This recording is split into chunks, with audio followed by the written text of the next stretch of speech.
హైదరాబాద్ నగర శివారు నార్సింగి మున్సిపాలిటీలో గండిపేట మండల రెవెన్యూ అధికారులు, నార్సింగి మున్సిపాలిటీ అధికారులు అక్రమ నిర్మాణాలపై కొరడా జలిపించారు.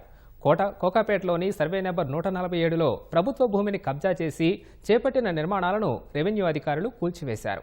మరోపక్క పరిమితికి మించి ఎక్కువ ఎత్తు కట్టిన భవనాలను కూడా భారీ బందోబస్తు నడుమ కూల్చివేతలు చేశామని గండిపేట తహసీల్దార్ శ్రీనివాసరెడ్డి తెలిపారు. అన్ని అనుమతులు తీసుకున్నామని, మా నిర్మాణాలు కూల్చివేస్తున్నారని బాధితులు ఆవేదన వ్యక్తం చేశారు. అక్రమ నిర్మాణాలు మాత్రమే కూల్చేశామని అధికారులు తెలిపారు. 800 గజాల్లో కొత్తగా వచ్చిన నిర్మాణాలని ఈరోజు తొలగించడం జరిగింది. రీసెంట్లీ కొత్తగా వచ్చినాయి, అవి ప్రభుత్వంలో వచ్చినాయి కాబట్టి తొలగించడం జరిగింది. ఇప్పుడు ఈ మధ్యకాలంలో మనం 60 గజాల పట్టాలు ఇవ్వలేదు, ఓన్లీ రెగ్యులరైజేషన్ మాత్రమే చేయడం జరిగింది. అవి చాలా కాలం క్రితం ఇవ్వడం జరిగింది. ఆ ఇచ్చిన ప్లేస్ వేరు, వాటిలో ఆల్రెడీ ఇల్లు కట్టేసుకున్నాం. ఇంకా ప్రభుత్వ భూముల్లో కొన్ని నిర్మాణాలను ఐడెంటిఫై చేయడం జరిగింది.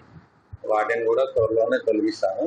వాళ్ళే తొలగించుకుంటే మంచిది, లేకుంటే మేము త్వరలోనే వాటిని కూడా తొలగిస్తాం.